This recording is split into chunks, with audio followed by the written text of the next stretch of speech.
Document of Apology. Hello everyone, I'm Roxy for Huo Xiaoyi. I'm very sorry that this presentation was pre-recorded. I booked today's flight 1 month ago because I thought last Friday was my turn to speak due to some misunderstanding. Now here's the situation. Even if my landing time is 6 p.m. and I might probably be in the Zoom classroom joining you guys already, but I do need to avoid some unnecessary things such as plane delay. That's why I made this video for you, hoping you will understand. Thank you. And many thanks to Sarah for analyzing the first half of the paper. So I'm gonna start with finding part. Let's start here. The first main finding in this paper is that the author believes transition from information to insight to action is not easy to go, while the gap from interested to actionable is recognized as the most important thing. The authors also agree that integrating those use of analytics into teaching practice to inform structure and decision making and decide decisions still takes time. Second main finding is that we can see the struggle and the incompetence of those instructors. It seems that the instructors might need more help while facing a brand new product like Learning Analytics Dashboard when they saw a bunch of data. They feel curious about it, wonder what they are, but they also lack of specific direction and specific questions. So surely, if there are any helps and collaborative interpretations to help them to use the analytics, will be much more better. Third, learning analytics tools can be very supportive and useful in certain area. For example, they can support the process of some features such as question generation, flagging in patterns for later review or actions, or prompts to check the impact. Those learning analytics tools can also support actionability by combining information structures with common pedagogical concerns. And after all, teacher analytic tools can provide important insight into tool designs for local actionability. Third, data interprets a lot. Data interpretation involves two distinct activities, often along with effective reactions to data, like reading data to identify noteworthy patterns or explaining their importance in the course using contextual knowledge. And the pedagogical response to this analytical list including whole class scaffolding, targeted scaffolding, and reverse course design, as well as two non-action responses, adopting a wait-and-see posture and engaging in deep reflection on pedagogy. Findings were synthesized into a model of instructor-analyzed use of the author's useful categories of activities for future study and support. After the findings of this paper, we might notice that there are still 3 more articles of additional readings on the Moodle that can help us be better understanding today's learning topic, which is online discourse, digital environment, and analytics. Please allow me to briefly introduce you to these articles.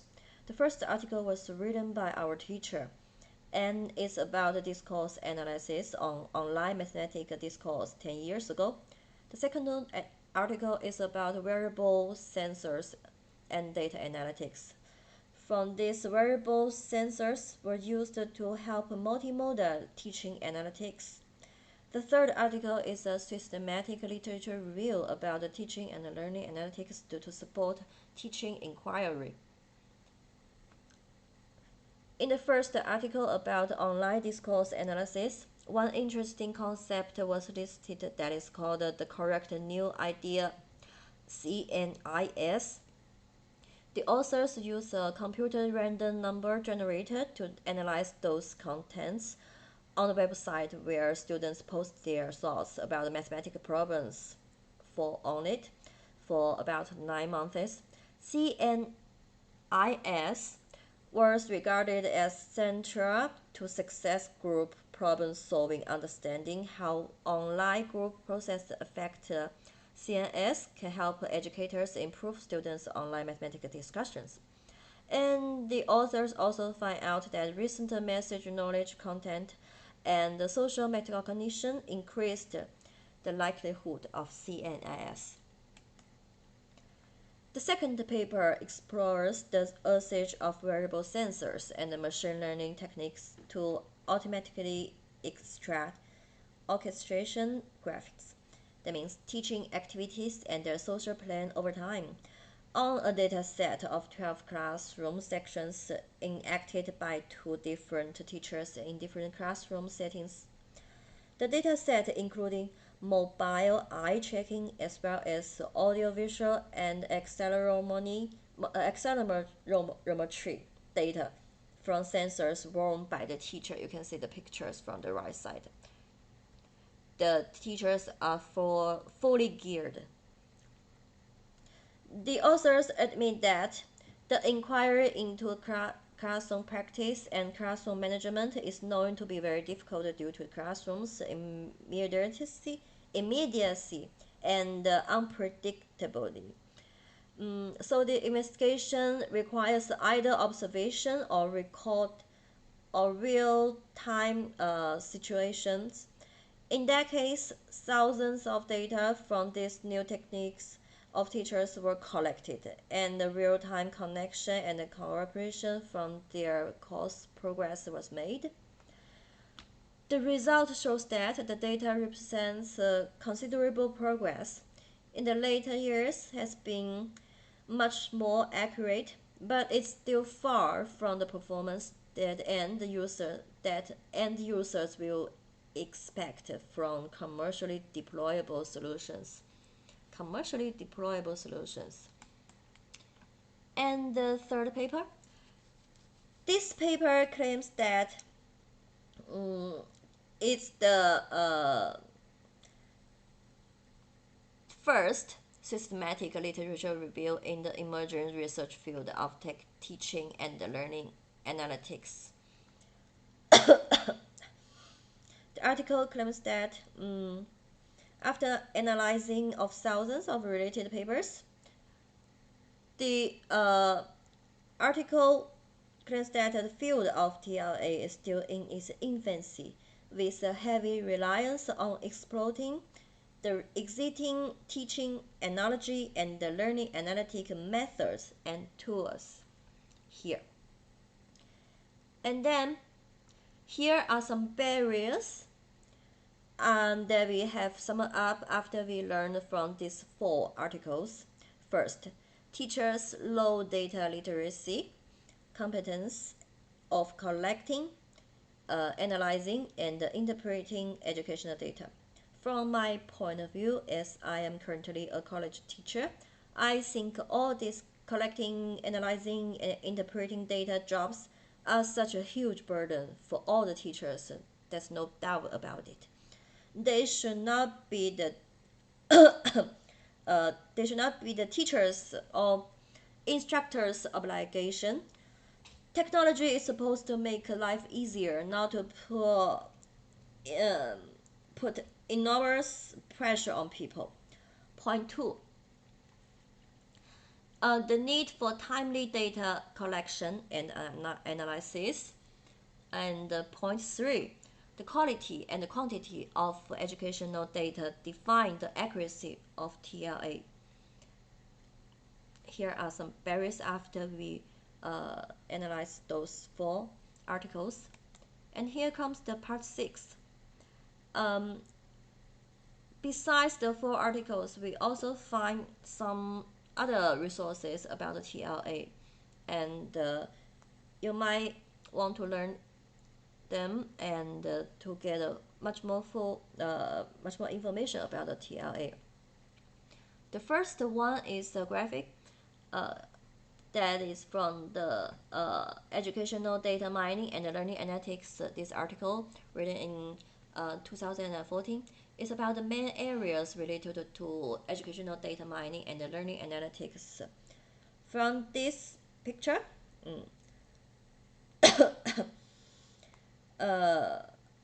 this part, and you can see that the learning and analytical field of research is related to 6 other fields of research area. They are education, of course, computer-based education, computer science, data mining, machine learning.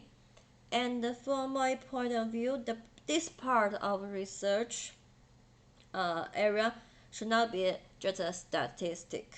It should be artificial intelligent statistic instead, and of course the traditional educational statistic.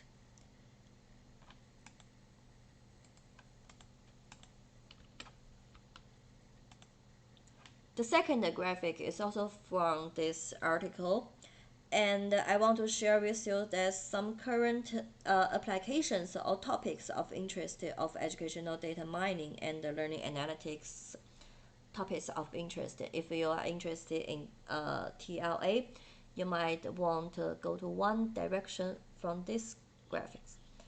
And from this graphics, we can see that according to this graphic, the article that we are mainly analyzed today from Weiss Yun belongs to dashboards and virtual learning analytics.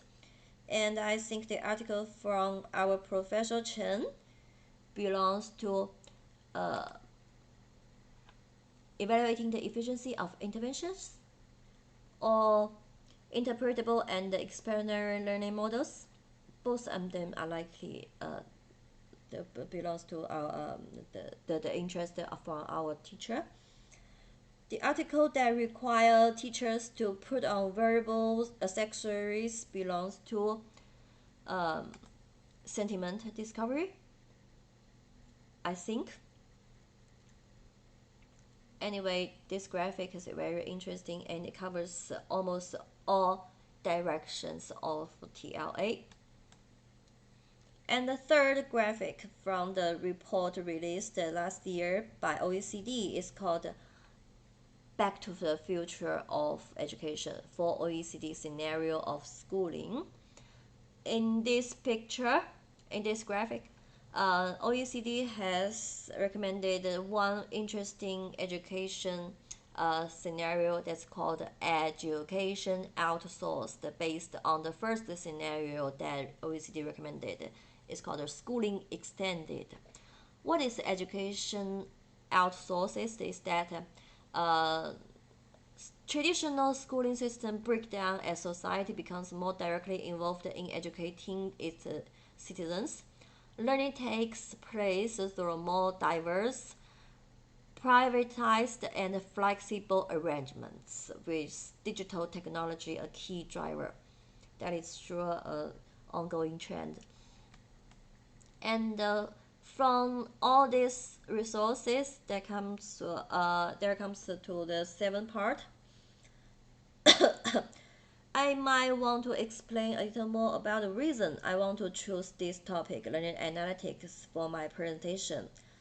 That I have a lot of teaching and learning analytic experience that I want to share with you. Besides my teaching job, I'm a government contractor of educational technologies. That means I sell educational technology products, and I build up smart campus for almost 11 years. And I have very I have many experience about the latest technology and latest products in the market. So here are some TLA solutions from my personal experience. There are some technical teaching and learning analytic solutions. In my opinion, these products have very good performance in the market and have been very mature in improving the efficiency and the results of teaching and learning. First, artificial intelligence robots for foreign language speaking practice. That means you don't have to look up for a foreigner to practice your oral English. Just talk to yourself on your smart cell phone. It's all you have to do. And second, the intelligent recognition and the creation of exercise assignment and handwriting essays. This helps the teacher a lot. It's very popular among teachers, believe me.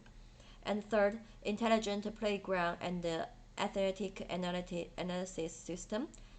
The playground was originally invented for soldiers for training, and now many primary school and middle school are buying this kind of playground. It can automatically detect your heart rate, your breath, your weight, and how many times did you go to your playground. It's very interesting. And fourth, adaptive learning system, which I've been making this system, selling this system, and for 3 years. It's mainly based on big data analysis and knowledge mapping that I will explain later. And the fifth, AI surveillance video analysis, which interests me a lot, but I think seldom of them are now being published. And there are some solutions that I will explain to you briefly. The first one is Square AI. The second one is 智学 from iFlyTech. And the third one, sorry, mistyping. And the third one is the EDUR Brain from Qingfan Technology. Let me rephrase one sentence from the article that we analyzed today. It said that the aim is not just to advance technical methods, but to make a difference in practice. So all these solutions are all welcome and among them in the market and well accepted by parents and students. So, and this is a marketing promotional film from Square AI. It's all in Chinese, but don't worry, I have processed this video clip with AI subtitles. That is to say, I upload this video to the subtitle recognition website, and then it automatically generated the Chinese language into English subtitle for me. And this video will take about 5 minutes, and I will strongly recommend it that you watch it. 松鼠 AI 作为易学教育旗下的智识营教育系统品牌，在制定个性化学习方案和高效率提分方面有着无可比拟的优势。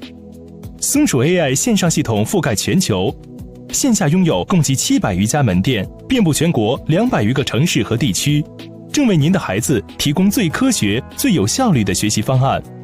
那么，松鼠 AI 到底是如何运作的呢？松鼠 AI 采用了欧美最先进的人工智能教育技术，在测教学练辅的过程中，利用人工智能技术模拟优秀老师的教学经验，搭载了知识空间里的信息论技术，快速精准地诊断出学生的薄弱知识点。在整个学习过程中，贯穿了逻辑思维回归、神经网络、遗传算法，预测学生的学习能力，实时动态调整学生接下来的学习内容和学习路径，将学习效率最大化。登入系统，选择课程，进入学习。3位学生开始测试8年级物理第1课时，该课时共有9个大知识点，31个关联小知识点。学生每测试1道题，系统就会智能匹配他的知识星空，一步步精准扫描知识漏洞。学霸张同学共测试了12道题，检测出只有弹簧测力计的原理1个知识点没有掌握。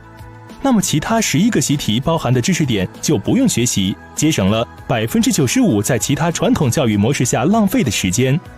学中何同学测试了7道题，检测出有胡克定律、拉力与形变的关系、弹簧测力计的原理3个知识点没有掌握。学苗王同学测试了10道题，有力的概念、力的3要素等8个知识点没有掌握。系统将只给他推送最简单、最易于提分的习题。这样的智能检测方式能够极其有效率地定位每个学生的知识薄弱点。经过系统先行测试，就进入了知识点教学阶段。每个学生需要学习的知识点和学习时间都不一样。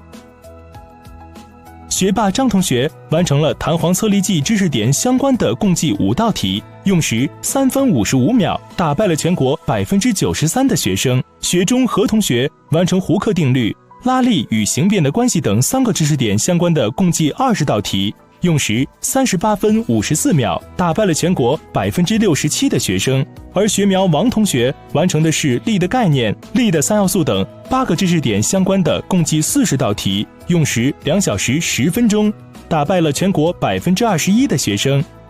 系统就是根据这些差异点，为每个学生规划了独一无二、最具个性化的学习路径，从根本上让同学们节省学习时间，提高10倍学习效率。而在每门学科的学习路径上，都将针对性地推送多种形式的名师讲义和精品课件，帮助学生开拓解题思路，攻克薄弱知识点。在使用松鼠 AI 系统学习的过程中，不同类型的学生所做的题量、正确率、难度、总做题时长、做题速度都是不一样的，侧重点也有所不同。不论是学霸、学中还是学苗，使用松鼠 AI 都能有不同的收获。经过综合学习后，该学霸类同学答题正确率达96%，已掌握绝大多数课程内容。那么系统就会根据他的能力推荐拓展竞赛知识点。弹簧的悬挂相关的5道题精益求精。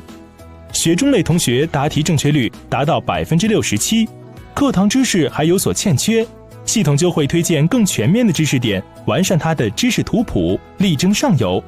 而学苗类同学答题正确率只有36%，还有大量基础知识点需要掌握，那么系统就会让学生进行2次巩固基础知识点，直到掌握为止。在整个学习过程中，每当学生做错一道习题，系统将及时分析错因，一步步倒推知识点，追溯薄弱环节的根基，实时刷新知识点路径，不断矫正学习航线，这就是系统中的追根溯源。同时，在有限的学习时间和庞杂的知识点内容面前，系统会先让学生掌握适合自己难度的、分值高、提分快的题目，放弃对自身来说太难的知识点，在自身能力范围内达到提分极限，这就是系统中的战略放弃。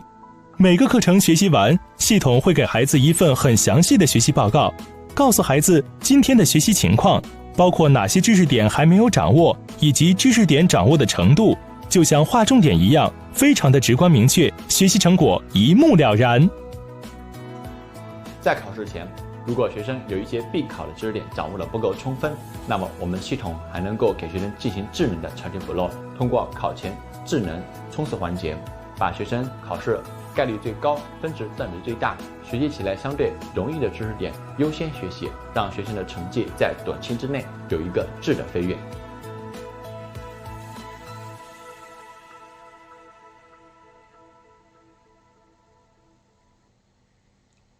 I don't know what you think about the translation generated by AI robots, but I'm very pleased about that.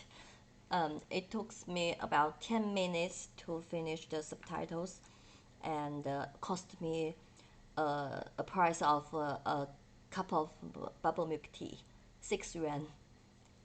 And about the Square AI, that's what I explained before. It's about adaptive learning system based on big data analysis and knowledge mapping. And here comes the second product, 智学 from iFlyTech. The second product I want to introduce to you is school-based intelligent education analysis system, 智学网 from iFlyTech, another type arrow. please ignore it. And there are 4 kinds of underlying technologies that I think they are remarkable within this system. One is speech recognition technologies and AI dialogue robots. That means you can do speaking practice after class with your personal digital coach. And second, writing recognition technology and automatic correction of subjective questions. That means even if you are doing some applied mathematical formula exercise, or even if you are writing a Chinese essays or English essays, writing, not typing, the system can automatically correct for you. And this function is most welcome among teachers while saving their time, of course. The third one is big data analysis based on deep learning principles, just the same as Square AI.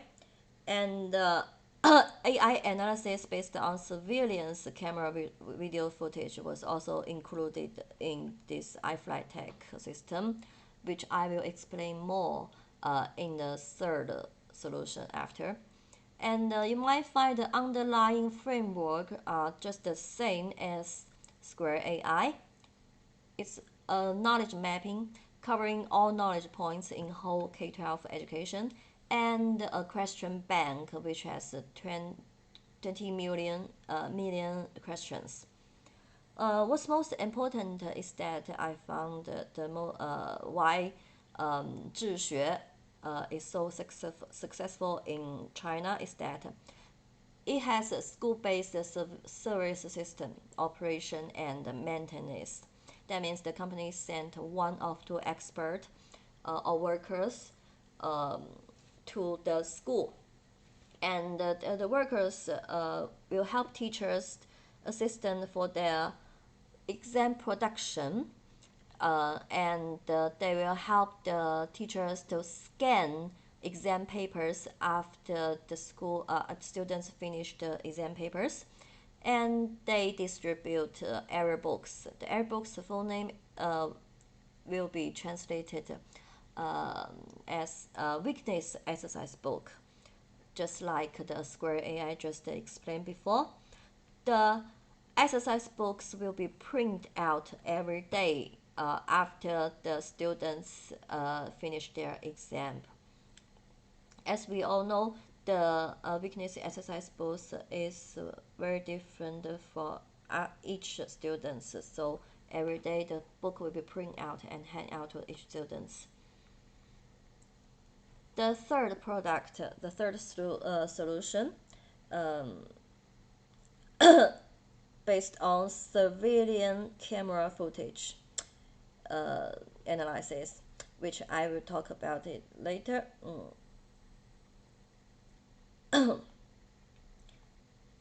One of from my personal point of view, I am currently much more interested in these products. All of their products are called the EDUR series, and this is the product called Data-Driven Smart Classroom. Artificial intelligent video analysis can capture facial information, body movement, body temperature, attention, emotions, and other data very well, but without any wearable accessories, like the article that we explained before, just through a surveillance camera. But in fact, attempts to apply this data of education teaching analytics has been strongly resisted by students, parents, and much of the community. So the development of this surveillance camera footage analysis has been stopped in many provinces.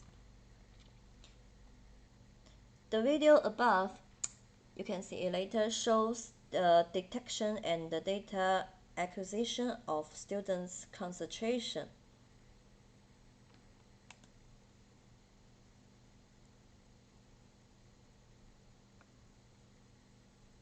you can see even a small change of the angle can be captured immediately. Concentration. The video below shows the data acquisition of students' micro-expression changes. You might be notice that even a small facial expression change can be captured immediately. Please notice this little face above student's head.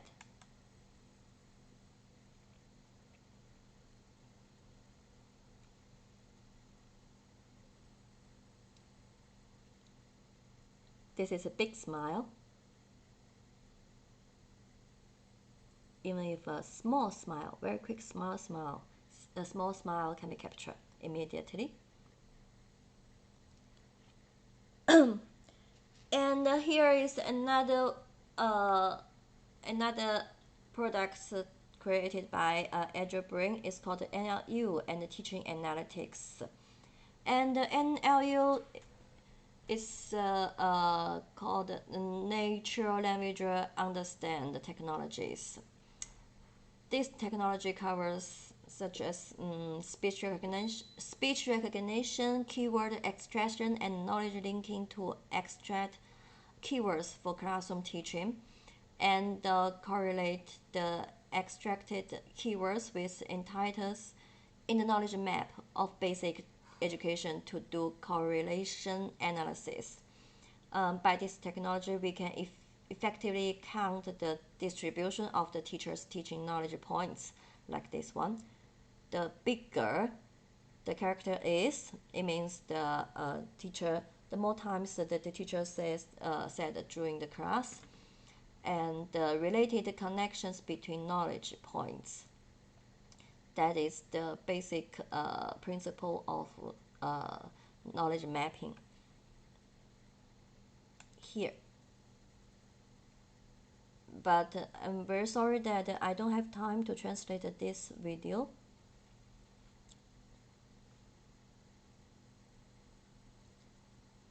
In this picture, it says that the top 10 knowledge points summary.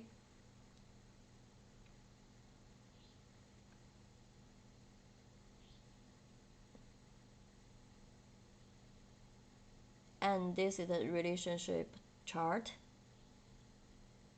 between knowledge points.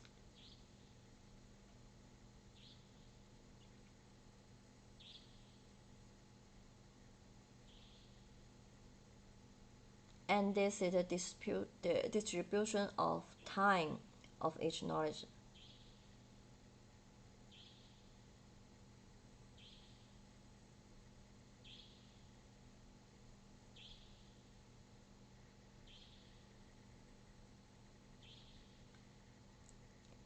So here comes the finally a little reflection and the conclusion from our perspective. First one, data collection and data analysis phase is very intimidating. That's the first feeling that we occur to the full article that we have today. But after all, the intimidating data collection and the data analysis phase should be streamlined, and the statistical and disaggregated data table should be much more user-friendly and easy to use for both teaching staff and students. Second, the translation from information to insight to action is not easy for instructors or researchers, but commercialized educational institutions with advanced technology development capabilities may be able to do this part of the job. Third, with the support of AI intelligent analysis technologies and big data technologies, the development of TLA will be more rapid than before. Fourth, There should be some professional service providers for future educational development, like OECD has recommended. Not the schools, teachers, or students who are responsible for TLA results. Instructors should be more focused on the applications and the improvement of the results, but not the result themselves. And last, technology can be very helpful for accurate data collection and rapid data analysis, but the sensitivity and the boundaries of data collection are still topics that need to be addressed. So, I'm gonna leave one question to you to discuss, and Sarah and I will be answering your questions in the chat box. The question is that learning analytics has more practical applications or solutions in the market, and it's much more popular than teaching analytics. That's the truth. It means that the commercial institutions rather develop learning analytic development learning, that means the learner centered evaluation system rather than teaching analytic development, that is teacher centered evaluation system, analytic systems. What are the reasons behind this? So that's all for our presentation. Thank you all.